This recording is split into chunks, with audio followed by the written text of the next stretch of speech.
Dulu semasa Rasulullah memang diperintahkan untuk ziarah kubur. Kuntu nahaitukum an ziyaratil kubur fazuruha. Dulu kamu saya larang menziarahi kubur, maka sekarang ziarahilah kubur itu. Dulu sebelum Islam kuat, keyakinan masih lemah, maka orang ziarah kubur meminta kepada kuburan, sehingga rusaklah tauhid dan akidahnya. Ketika akidah umat Islam sudah menjadi kuat, maka Rasul memberitakan ziarahlah kubur. Kebiasaan orang kita menjelang Ramadan pergi membersihkan kuburan hanya suatu acara seremonial saja.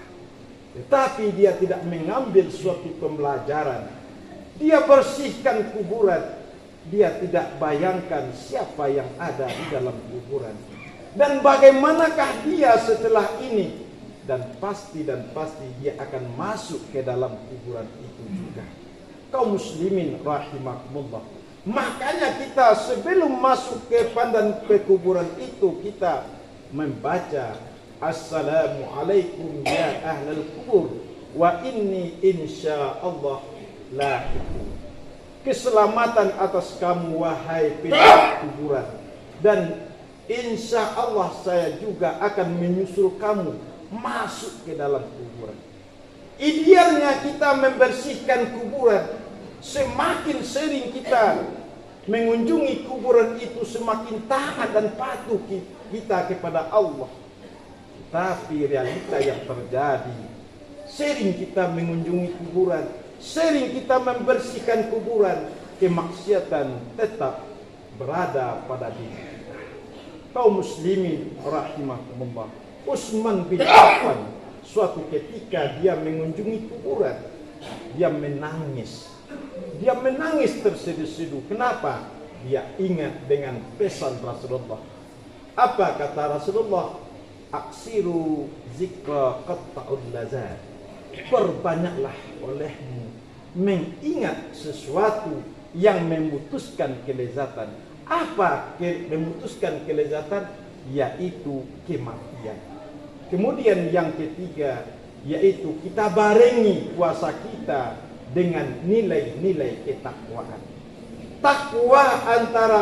Takwa dengan puasa itu sejalan.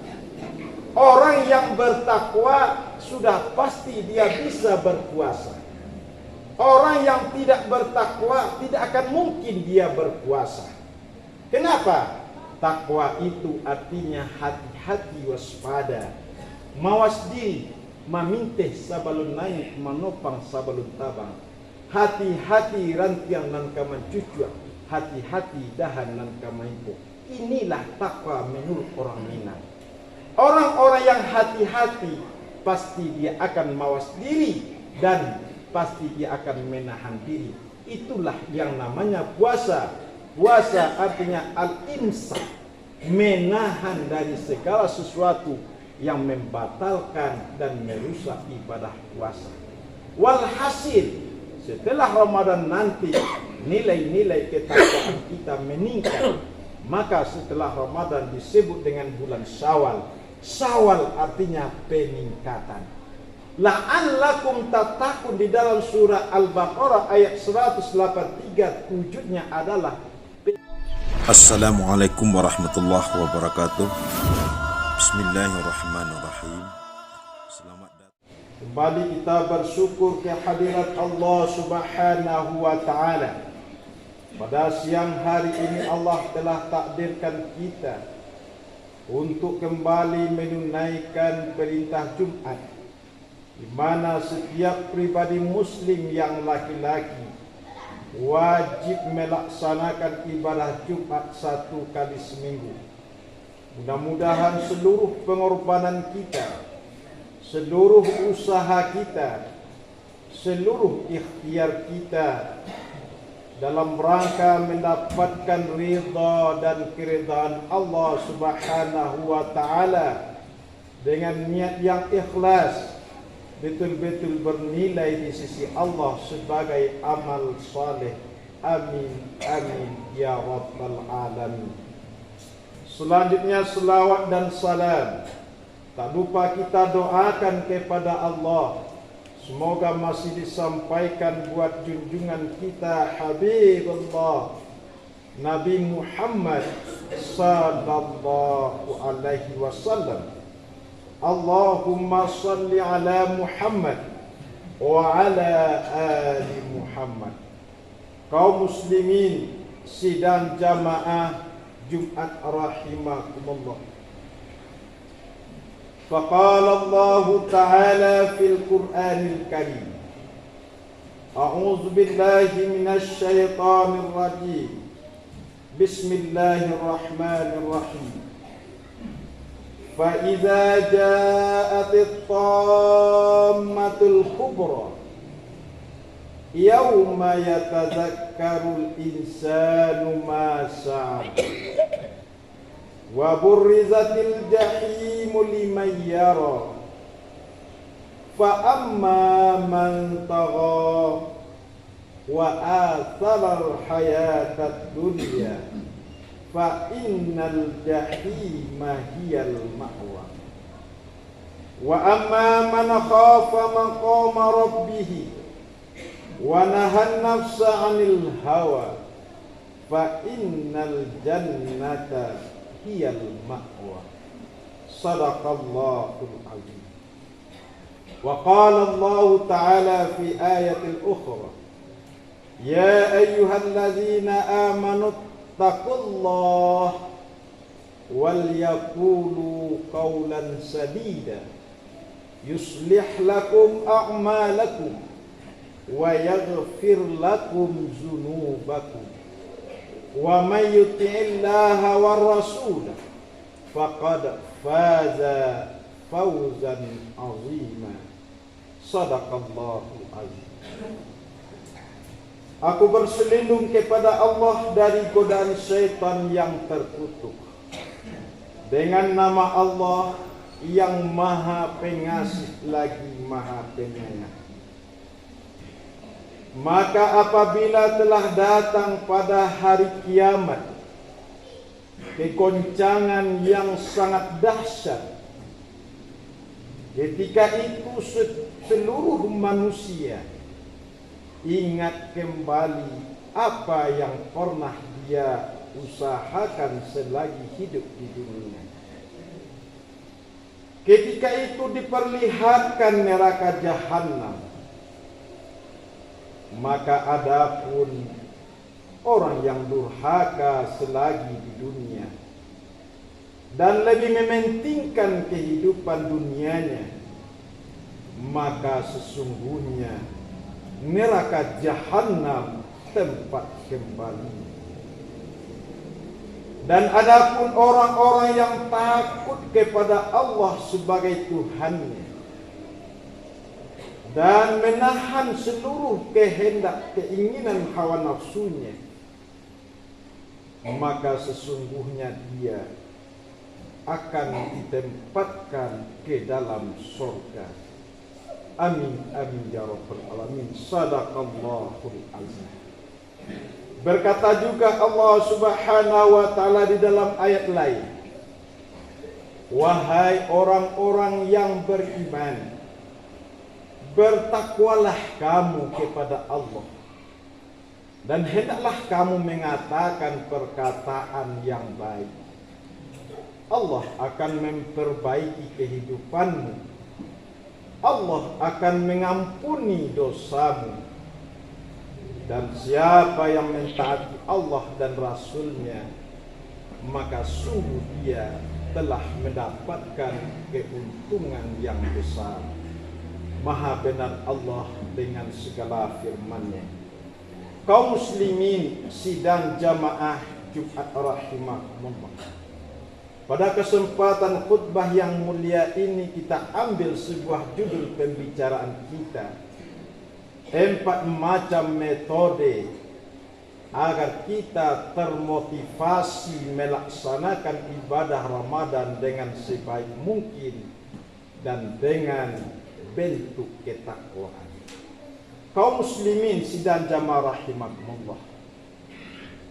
suatu bentuk rasa kasih sayang Allah Subhanahu wa ta'ala. Allah tidak inginkan hambanya, Allah tak inginkan makhluknya untuk masuk ke tempat kehancuran, kebinasaan. Allah tak inginkan kita masuk ke dalam tempat penyiksaan. Allah tak inginkan kita masuk ke dalam nerakanya Allah yang maha dahsyat, yang sangat kebinasaan dan kehancuran, dan sangat penderitaan ketika itu. Karena Allah maha pengasih dan maha penyayang terhadap hambanya. Di setiap hari dan setiap waktu, 5 kali sehari semalam Allah perintahkan melaksanakan ibadah salat dalam rangka menghilangkan, menghapuskan dosa kita, dosa yang kita perbuat di antara waktu-waktu salat. Maka dengan salat itu Allah akan menghapus dosa kita. 1 minggu kita melaksanakan maksiat kemungkaran, Allah berikan solusi dan jalan keluar agar terhapus dari dosa, yaitu melaksanakan ibadah Jumat. Kemudian 1 tahun kita melaksanakan maksiat kemungkaran dan lupa dengan Allah, melalaikan perintah Allah, sehingga di sisi Allah kita tergolong kepada orang yang berdosa. Maka Allah hantarkan suatu bulan yang mulia, bulan yang suci. Gunanya adalah untuk menghilangkan dan menghapuskan dosa kita. Nah, setelah telah terhapus dosa kita, Allah maafkan kesalahan kita. Nyampang seandainya kita setelah Ramadan dijemput oleh Allah, maka pasti dan pasti kita tidak akan masuk ke dalam nerakanya Allah, alias kita masuk ke dalam surganya Allah. Maka momen insya Allah beberapa hari lagi atau besok kita melaksanakan ibadah puasa, kita manfaatkan momen yang sangat penting ini dalam rangka menghapus dosa kita, menimbulkan rasa kasih sayang dan rahmat Allah Subhanahu wa ta'ala. Maka orang yang berpuasa, Allah sediakan sebuah pintu yang akan dimasuki oleh orang yang berpuasa, yang bernama Babur Rayyan, pintunya Rayyan. Kaum muslimin rahimakumullah, begitu mulianya orang yang berpuasa. Maka diharapkan kaum muslimin rahimakumullah, insya Allah puasa yang akan kita laksanakan, orang-orang yang betul-betul insaf, orang-orang yang berakal sehat, orang-orang yang memaknai kehidupan ini adalah sebagai sawah ladang untuk kehidupan akhirat, maka dia tidak biarkan Ramadan itu berlalu dengan begitu saja, tetapi dia isilah Ramadan itu dengan penuh dengan ibadah, ubudiyah dan pengabdian kepada Allah Subhanahu wa ta'ala. Kaum muslimin sidang jamaah rahimakumullah, maka menjelang Ramadan ini ada 4 yang harus kita lakukan. Ada 4 macam yang harus kita pahamkan ke dalam diri kita. Yang pertama adalah kita harus suci sebelum bulan suci. Kaum muslimin rahimakumullah, di dalam surat Asy-Syamsi Allah telah menyatakan kepada kita, qad aflaha man zakkaha wa qad khaba man dassaha. Sungguh beruntunglah orang yang mensucikan jiwa. Apa itu jiwa? Yaitu rohani. Kalau membersihkan jasmani sangat mudah. Kenapa? Jasmani yang kotor itu kelihatan dan tampak oleh panca indera kita dan mata kita. Tetapi kadangkala manusia lupa mensucikan rohaninya, karena penyakit-penyakit rohani itu tidak kelihatan dan tidak tampak oleh mata dan panca indera kita. Maka sebelum kita masuk Ramadan ini, maka harus kita bersihkan rohani kita. Sungguh telah beruntung orang yang mensucikan rohaninya, dan sungguh telah merugi orang-orang yang selalu mengotori rohaninya. Penyakit-penyakit rohani memang tidak nampak, tetapi penyakit-penyakit rohani itu bisa tampak pengaruhnya dalam kehidupan kita. Kaum muslimin rahimakumullah. Maka bagaimanakah kita cara mensucikan rohani kita? Yang pertama, kita sebagaimana firman Allah Subhanahu wa taala, "Khuzil afwa wa'mur bil ma'ruf wa a'rid 'anil jahili." Jadilah kamu orang yang pemaaf, dan perintahkanlah orang lain untuk berbuat baik, dan berpalinglah kamu dari orang yang bersikap bodoh. Kita diperintahkan oleh Allah adalah memberikan maaf, bukan meminta maaf. Orang yang memberikan maaf jiwanya akan tenang, akan bahagia. Apakah diterima oleh orang kemaafannya atau tidak, jiwanya tetap tenang dan bahagia. Tetapi kalau seandainya kita minta maaf, maka seandainya orang lain tidak mau memaafkan kita, ini yang jadi masalah dan menjadi penyakit dalam diri kita. Maka jadilah kita orang-orang yang selalu memberikan maaf kepada saudaranya. Apakah itu diminta atau tidak diminta, maka kita telah memaafkan kesalahan teman kita.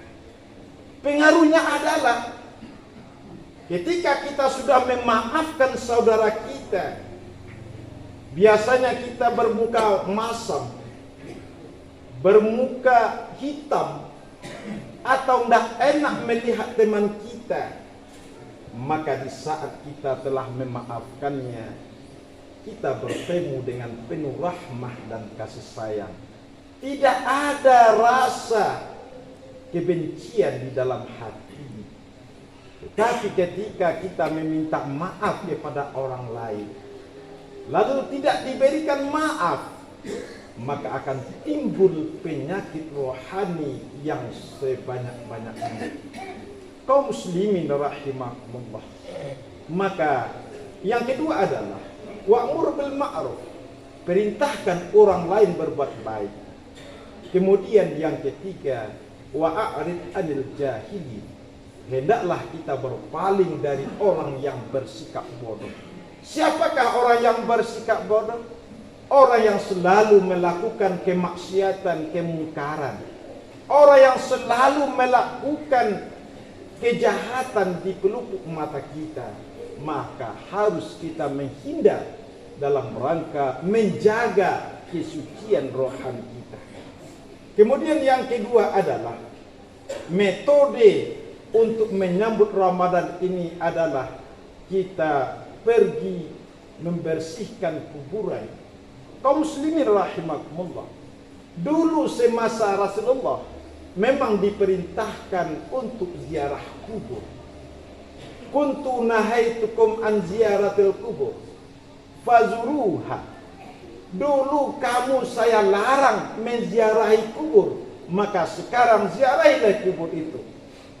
Dulu sebelum Islam kuat, keyakinan masih lemah, maka orang ziarah kubur meminta kepada kuburan, sehingga rusaklah tauhid dan akidahnya. Ketika akidah umat Islam sudah menjadi kuat, maka Rasul memberitakan ziarahlah kubur. Kebiasaan orang kita menjelang Ramadan pergi membersihkan kuburan hanya suatu acara seremonial saja. Tetapi dia tidak mengambil suatu pembelajaran. Dia bersihkan kuburan, dia tidak bayangkan siapa yang ada di dalam kuburan. Dan bagaimanakah dia setelah ini? Dan pasti dia akan masuk ke dalam kuburan itu juga. Kaum muslimin rahimakumullah. Makanya kita sebelum masuk ke pandan kuburan itu, kita membaca Assalamualaikum ya ahlal kubur wa inni insyaallah lahiqun. Keselamatan atas kamu wahai penduduk kuburan, dan insya Allah saya juga akan menyusul kamu masuk ke dalam kuburan. Idealnya kita membersihkan kuburan. Semakin sering kita mengunjungi kuburan itu, semakin taat dan patuh kita kepada Allah. Tapi realita yang terjadi, sering kita mengunjungi kuburan, sering kita membersihkan kuburan, kemaksiatan tetap berada pada diri kita. Kaum muslimin rahimakumullah. Utsman bin Affan suatu ketika dia mengunjungi kuburan, dia menangis. Dia menangis terseduh-seduh. Kenapa? Dia ingat dengan pesan Rasulullah. Apa kata Rasulullah? Aksiru zikra qatta'ul lazat. Perbanyaklah olehmu mengingat sesuatu yang memutuskan kelezatan. Apa memutuskan kelezatan? Yaitu kematian. Kemudian yang ketiga, yaitu kita barengi puasa kita dengan nilai-nilai ketakwaan. Takwa dengan puasa itu sejalan. Orang yang bertakwa sudah pasti dia bisa berpuasa. Orang yang tidak bertakwa tidak akan mungkin dia berpuasa. Kenapa? Takwa itu artinya hati-hati, waspada, mawas diri, maminteh sabalun naik, manopang sabalun tabang. Hati-hati rantiang nan kaman cucuk, hati-hati dahan nan kamaipo. Inilah takwa menurut orang Minang. Orang-orang yang hati-hati pasti dia akan mawas diri dan pasti dia akan menahan diri. Itulah yang namanya puasa. Puasa artinya al-imsak, menahan dari segala sesuatu yang membatalkan dan merusak ibadah puasa. Walhasil, setelah Ramadan nanti nilai-nilai ketakwaan kita meningkat. Maka setelah Ramadan disebut dengan bulan Syawal. Syawal artinya peningkatan. La'allakum tattaqun di dalam surah Al-Baqarah ayat 183, wujudnya adalah peningkatan nilai-nilai takwa. Fa'tabiru ya ulil absar la'allakum